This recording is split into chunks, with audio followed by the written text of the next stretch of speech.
नमस्कार। आकाशवाणी जयपुर अजमेर से प्रस्तुत है प्रादेशिक समाचार।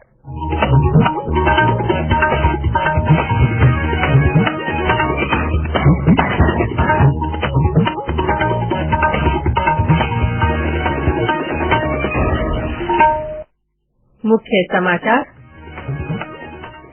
प्रधानमंत्री नरेंद्र मोदी आज नई दिल्ली में बायोटेक स्टार्टअप प्रदर्शनी का उद्घाटन करेंगे। प्रदेश की 4 राज्यसभा सीटों पर चुनाव के लिए कल मतदान होगा। कांग्रेस और भाजपा ने अपने अपने प्रत्याशियों की जीत के दावे किए। भारतीय रिजर्व बैंक ने व्यक्तिगत आवासीय ऋण की वर्तमान सीमा में बढ़ोतरी की। अब शहरी सहकारी बैंकों के ग्राहकों को उनके द्वार तक मिलेंगी बैंकिंग सेवाएं। और प्रदेश में कल से प्री मानसून बारिश की संभावना। कोटा और उदयपुर संभाग में गर्मी से राहत के आसार।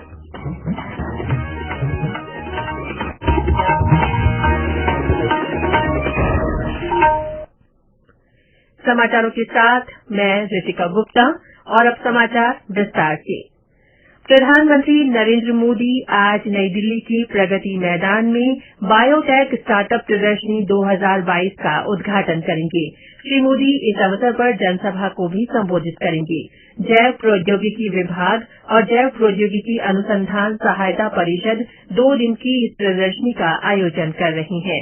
परिषद के 10 वर्ष पूरे होने के उपलक्ष्य में आयोजित प्रदर्शनी की थीम है बायोटेक स्टार्टअप नवाचार आत्मनिर्भर भारत के लिए। ये प्रदर्शनी उद्यमियों, निवेशकों, उद्योगपतियों, वैज्ञानिकों, अनुसंधानकर्ताओं, बायो इंक्यूबेटर, विनिर्माताओं, नियामकों और सरकारी कर्मियों को एक मंच पर लाएगी। श्रीगंगानगर जिले के अनूपगढ़ और भटिंडा के बीच विशेष ट्रेन का कल से फिर संचालन शुरू हो गया है। ये गाड़ी कोरोना काल में बंद कर दी गई थी।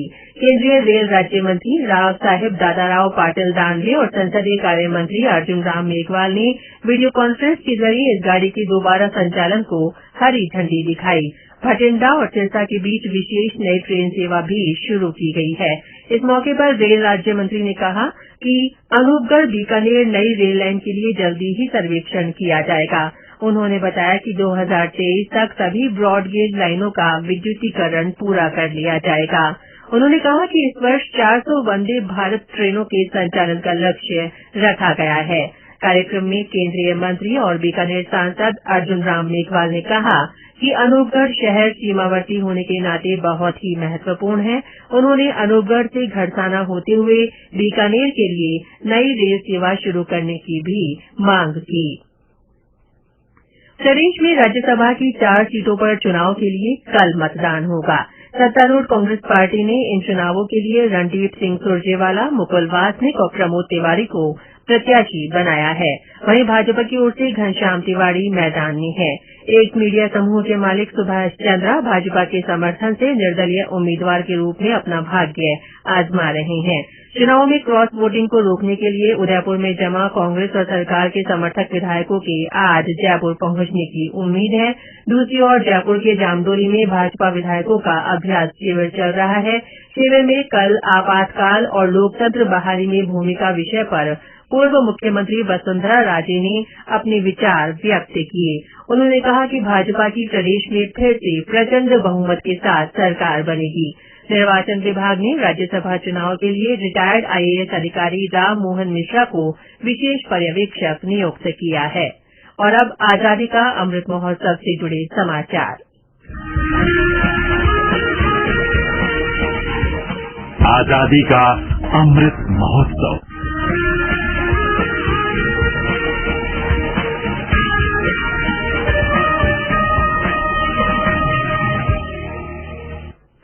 आजादी का अमृत महोत्सव के तहत कल देश भर में क्रेडिट आउटरीच कार्यक्रम आयोजित किए गए।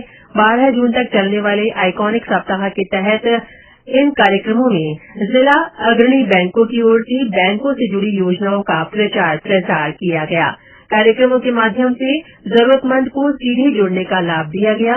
इस दौरान ग्राहकों को ऋण स्वीकृति पत्र जारी किए गए और ग्राहकों को ऋण संबंधी और सामाजिक सुरक्षा योजनाओं के बारे में जानकारी देने के लिए स्टॉल्स लगाई गई।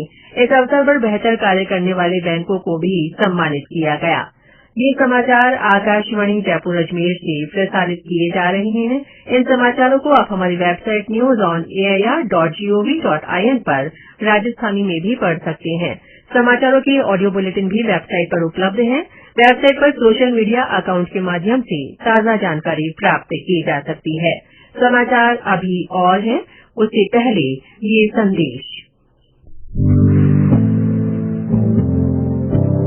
कंपटीशन की अगर आप कर रहे हैं तैयारी, तो उनके लिए ऑल इंडिया रेडियो पर हम लाए हैं अभ्यास, एक ऐसा कार्यक्रम जिसमें आप पूछेंगे सवाल व्हाट्सएप नंबर 9289094044 पर, या फिर ईमेल करेंगे abhyas.airnews@gmail.com पर, और हमारे विशेषज्ञ देंगे इसका जवाब। आपका अभ्यास हमारा प्रयास।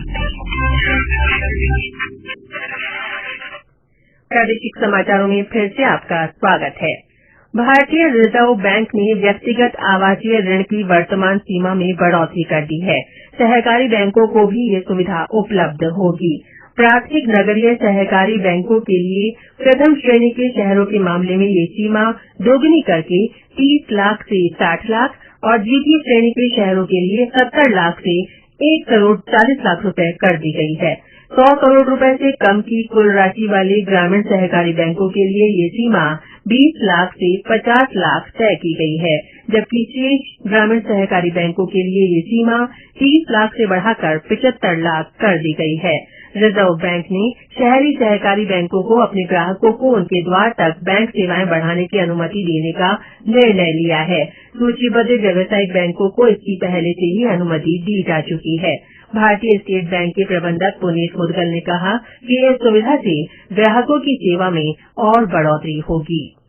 इससे हमारी मास पॉपुलेशन इन्फ्लेशन की वजह से अपनी प्रॉपर्टी को ओन नहीं कर पा रही है, और गवर्नमेंट का इनिशिएटिव है कि हर एक को एक एक घर एटलीस्ट दिया जाए। तो उस चीज के लिए बहुत ही एप्रिशिएबल स्टेप है कि आरबीआई इसके लिए अच्छा एक्शन लिया है। Mass majority population will get benefit कि उनका सिंगल एटलीस्ट हाउस होगा जो वो खुद ओन करेंगे, जिसकी वजह से इंडिपेंडेंट बनेंगे, उनकी और सेविंग्स उनके हाथ में रहेंगी, वो अपने गलत फाइनेंसिंग से बच पाएंगे जो मिडल मैन कर रहे हैं अभी मार्केट में। एक जस्टिफाइड प्राइस जो बढ़ गया है मार्केट में हर चीज का, उसी रीजन से उनको अपनी प्रॉपर्टी ओन करने के लिए अच्छा मेजर उठाया है आरबीआई ने। आपदा प्रबंधन मंत्री और खाजूवाला विधायक गोविंद राम मेघवाल को जान से मारने की धमकी देने के मामले में पुलिस ने 12 लोगों को गिरफ्तार किया है। बीकानेर रेंज के पुलिस महानिरीक्षक ओम प्रकाश ने बताया कि अपराधियों का नेटवर्क मलेशिया से जुड़ा है। वहीं से इंटरनेशनल कॉल के जरिए मंत्री से 70 लाख रुपए की फिरौती मांगी गई। उन्होंने बताया कि पुलिस के विशेष दल का गठन कर चलाए गए संयुक्त अभियान में एक महिला सहित पंजाब के छात्र संगठन से लोगों को हिरासत में लिया गया है। टोंक जिले में बनास नदी के पानी में इन दिनों बड़ी संख्या में मछलियों के मरने पर जिला प्रशासन और मत्स्य विभाग ने सतर्कता बढ़ा दी है। गहलोत घाट पर मरी हुई मछलियों के ढेर लगने और पानी के प्रदूषित होने के खतरे को देखते हुए एहतियात बरती जा रही है।